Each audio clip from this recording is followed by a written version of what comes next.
বিসমিল্লাহির রহমানির রহিম। আসসালামু আলাইকুম। আজ দশম শ্রেণীর অনলাইন কার্যক্রমের অংশ হিসেবে পদার্থবিজ্ঞানের একাদশ অধ্যায়ের চলতরিত অংশ নিয়ে আলোচনা করছি।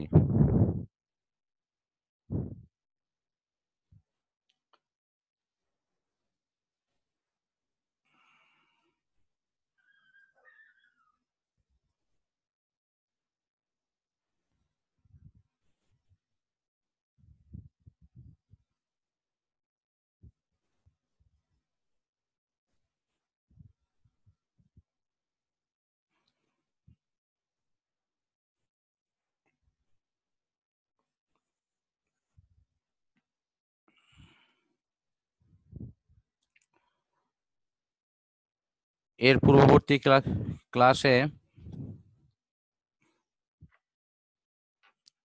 আমি ওহমের সূত্র নিয়ে আলোচনা করেছিলাম। আজ আমি এর পরবর্তী অংশ রোধ নিয়ে আলোচনা করছি।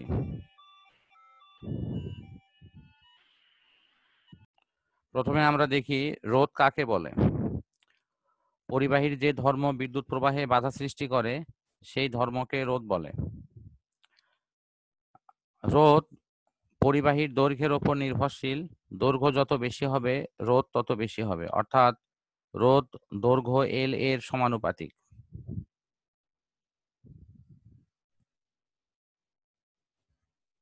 এরপর প্রস্থচ্ছেদের সাথে রোধের সম্পর্ক হলো ব্যস্তানুপাতিক, অর্থাৎ প্রস্থচ্ছেদের ক্ষেত্রফল যত বেশি হবে রোধ তত কম হবে।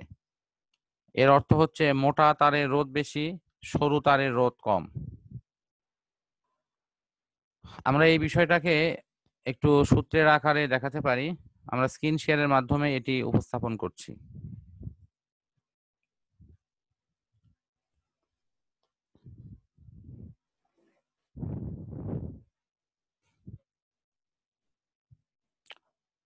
দৈর্ঘ্যের সূত্র অনুসারে রোধ আর ভেরিজিয়াস এল। প্রস্থচ্ছেদের ক্ষেত্রফলের সূত্র অনুসারে রোধ আর ভেরিজিয়াস অন ভাকে। এই দুটা সূত্র একত্রে মিলানো হলে আমরা লিখতে পারি আর ভেরিজিয়াস এল ভাকে।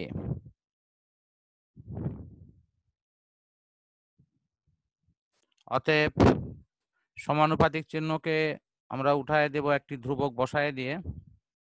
এই ধ্রুবকটি হলো রো, রো ইন্টু এল ভাকে। এই রো এর পরিচয়টা আমরা একটু দেখার চেষ্টা করব। যদি পরিবাহীর দৈর্ঘ্য হয় 1 মিটার, প্রস্থচ্ছেদের ক্ষেত্রফল যদি হয় 1 মিটার স্কয়ার, তাহলে এর রোধ আর হবে হলো রো এর সমান।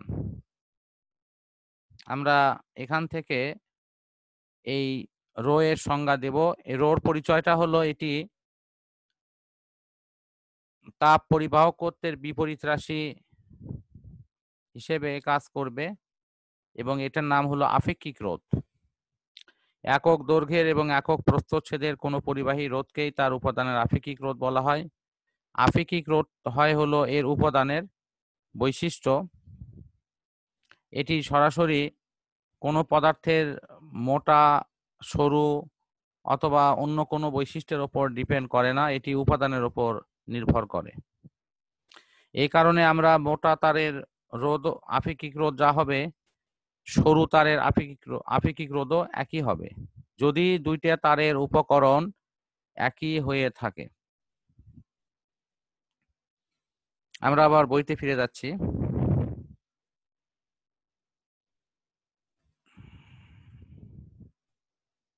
আশা করছি শিক্ষার্থী বন্ধুরা তোমরা এই সূত্রের মূল বিষয়টা বুঝতে পেরেছো।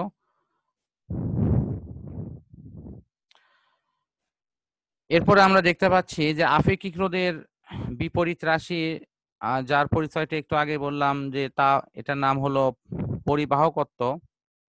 এটি কোনো পরিবাহীর পরিবহন ক্ষমতাকে প্রকাশ করে। এটি এই আপেক্ষিক রোধের বিপরীত এবং এই সম্পর্কটি এখানে দেখানো হয়েছে সিগমা ইজ ইকুয়াল টু 1/ρ। এই সিগমা হলো পরিবাহকত্ব।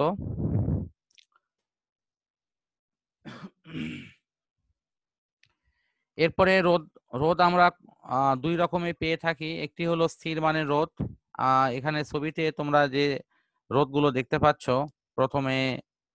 প্রথম থেকে শুরু করে এই চিত্রে প্রায় 6টি রোধ দেওয়া আছে। এই রোধগুলো সবই স্থির মানের রোধ।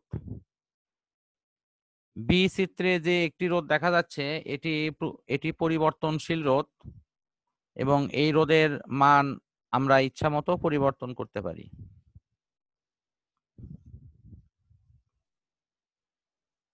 আমরা এই সূত্রের আলোকে অঙ্ক করতে পারি। Rho is equal to R is equal to rho L ভাগে এই সূত্রের যে কোনো তিনটা রাশির মান দেওয়া থাকলে চতুর্থ রাশির মান আমরা অনায়াসে বের করতে পারবো। যেমন এখানে দেওয়া আছে রূপা, তামা, ট্যাংস্টেন, নাইক্রোমের তারের রোধকত্ব রো এর মান গুলো উল্লেখ করা আছে। এগুলো ব্যবহার করে 1 ওহম রোধ তৈরি করা হলো। সেক্ষেত্রে কোন তারের দৈর্ঘ্য কি পরিমাণ হবে সেই দৈর্ঘ্যগুলো এখানে বের করা আছে। শিক্ষার্থী বন্ধুরা, আমরা কিভাবে এল ইজ ইকুয়াল টু আর এ ভাগ রো হয় এটি আমি বোর্ড শেয়ারের মধ্য দিয়ে আমি এখানে উপস্থাপন করছি।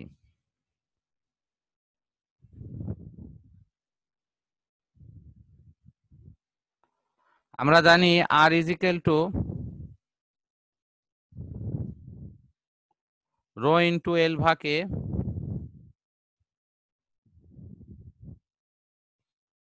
অতএব যদি আমরা বর্গগুণ করি তাহলে rho L is equal to R A হবে। অতএব এল ইজ ইকুয়াল টু হবে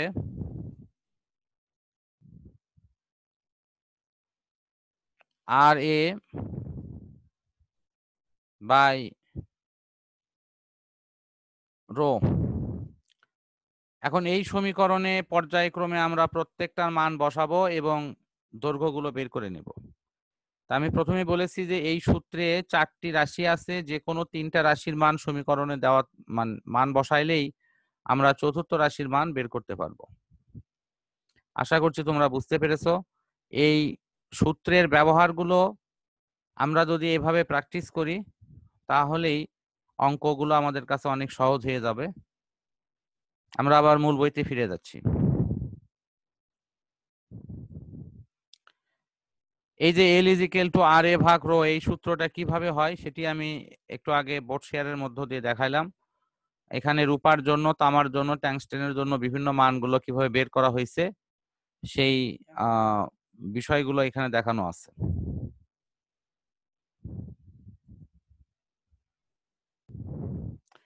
এরপর আমরা দেখতে পাচ্ছি যে সার্কিটের কিছু চিহ্ন দেওয়া আছে বা প্রতীক দেওয়া আছে, কোনটার মাধ্যমে কি প্রকাশ করা হয়। ফার্স্ট দেওয়া আছে হলো কোষ, এরপরে আছে ব্যাটারি, এটা একমুখী সুইচ, এটা দ্বিমুখী সুইচ, এরপর এটা এসি তড়িৎ উৎস, এটা ফিউজ, বাল্ব, ধারক, কুণ্ডলী, সংযোগবিহীন তার, সংযুক্ত তার, অ্যামিটার, ভোল্টমিটার, গ্যালভানোমিটার, স্থির মানের রোধ, পরিবর্তনশীল রোধ, ভূসংযোগ তার। তো আমরা এগুলো একটু ছবি আঁকেও একটু ক্লিয়ার করতে পারি। আমরা একটু বোর্ড শেয়ারের মধ্য দিয়ে এই ছবিগুলো তোমাদেরকে দেখাই দিচ্ছি।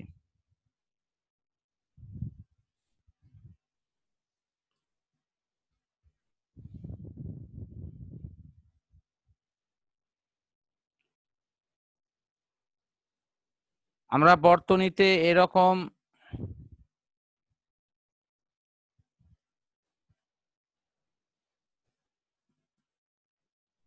যদি আমরা এ লিখি তাহলে অ্যামিটার, জি লিখলে এটা হবে গ্যালভানোমিটার, আর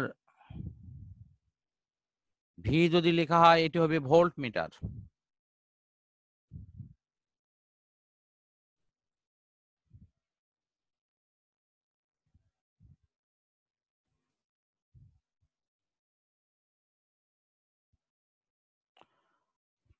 এরপর রোধ দেখানো হবে দুই ভাবে, একটি হলো স্থির মানের রোধ, আরেকটি হলো পরিবর্তনশীল রোধ। পরিবর্তনশীল রোধে এরকম চিহ্ন দেওয়া থাকে, অনেক সময় এরকম চিহ্ন দেওয়া থাকতে পারে।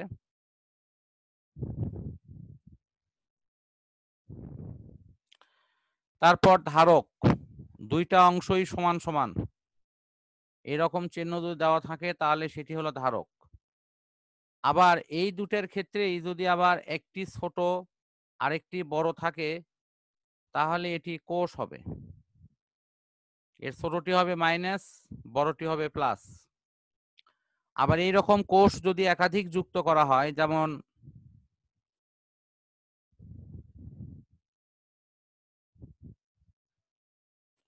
এরকম সংযোগ দেওয়া হলে এটি একাধিক কোষ সমন্বিত একটি ব্যাটারি হবে।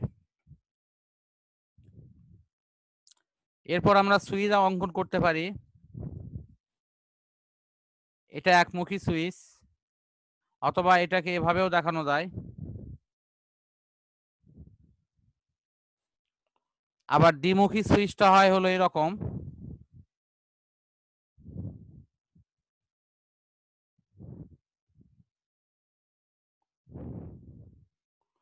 এখানে সুইচ যদি আমরা এই তারের সাথে সংযোগ করি তাহলে এই অংশ চলবে, আবার এটার সাথে সংযুক্ত করলে, অর্থাৎ আমরা যদি এখানে নাম দেই এ এবং হলো বি, তাহলে এর সাথে সংযুক্ত করলে এ লাইনটা চালু হবে, বির সাথে সংযুক্ত করলে বি লাইন চালু হবে। আমরা এই ধরনের সুইচ সাধারণত বিদ্যুৎ যখন আমাদের লোডশেডিং হয় তখন জেনারেটরের লাইনে এগুলো ব্যবহার করা হয়। তখন মূল বিদ্যুতের লাইন অফ করে আমরা জেনারেটর ইউজ করি, তখন আমাদের এই ধরনের লাইন চেঞ্জার সুইচ ব্যবহার করতে হয়। এরপরে আমরা দেখাতে পারি সংযুক্ত তার, এরকম সংযুক্ত তার। আবার যদি এই তারটি যদি সংযোগবিহীন হয় তাহলে আমরা এটিকে এইভাবে প্রকাশ করতে পারি। ভূসংযুক্ত তার হলে সেটিকে এইভাবে দেখানো যায়, অর্থাৎ এটা মাটির সাথে কানেক্টেড আছে এরকম বোঝানোর জন্য কোন সার্কিট থেকে তারটা মাটিতে কানেকশন দেওয়া হয়েছে। তারপরে বাল্ব আঁকাতে পারি, এরকম ক্রস চিহ্ন দিয়ে টান আমরা যদি দিই তাহলেই বাল্ব হয়ে যাবে। আমরা রোধের বক্স, ফিউজ এগুলো আঁকাতে পারি এরকম করে। এরকম আমরা অনেক বৈদ্যুতিক সিম্বল গুলো আঁকাতে পারি আমাদের বর্তনী কাঠামোটাকে সাজানোর জন্য। আশা করছি শিক্ষার্থী বন্ধুরা তোমরা এই বিষয়টি বুঝতে পেরেছো।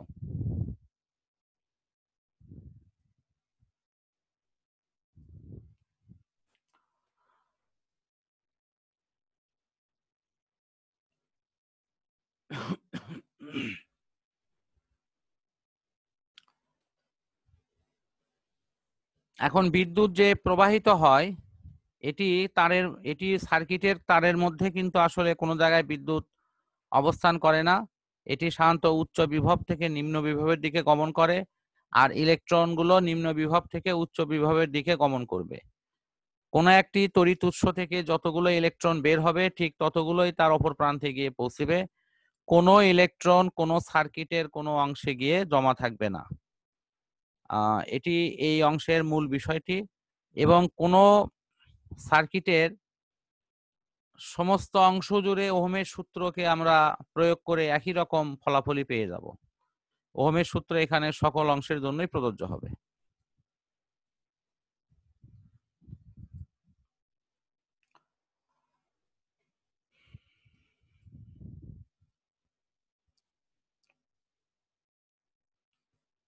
এরপর আমরা দেখব ডিসি সংযোগের ক্ষেত্রে সাধারণত দুই প্রান্তের বিভব পার্থক্য আমরা ক্যালকুলেশন করে I = V ভাগ R এই ওহমের সূত্র প্রয়োগ করে আমরা অতি সহজেই সেখান থেকে বিদ্যুৎ প্রবাহ মাত্রা নির্ণয় করতে পারি। যদি এর কোনো অংশ ভূসংযুক্ত থাকে তাহলে সেই অংশের বিভবটা শূন্য হয়, সেক্ষেত্রে বিভব পার্থক্য মানে ধনাত্মক অংশে যা দেওয়া থাকবে সেটির সাথেই সামঞ্জস্যপূর্ণ হয়ে যাবে।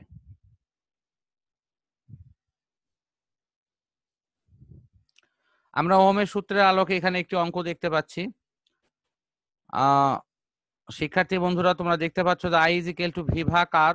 এখানে বিভব পার্থক্য আছে 3 ভোল্ট। এদের ও এবং এ বিন্দুতে বিভব পার্থক্য 3 ভোল্ট।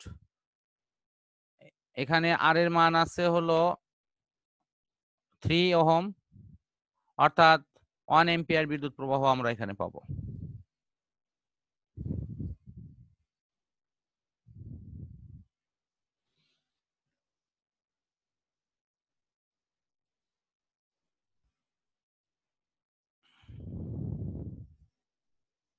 এরপরে আলোচনার বিষয়বস্তু হলো তুল্য রোধ এবং এর সাথে বর্তনী কত রকম হতে পারে তার বিষয়ে কিছু ধারণা দেওয়া হচ্ছে। আজকে আমরা শ্রেণী বর্তনী নিয়ে আলোচনা করব। প্রথমে আমরা দেখব তুল্য রোধ কাকে বলে।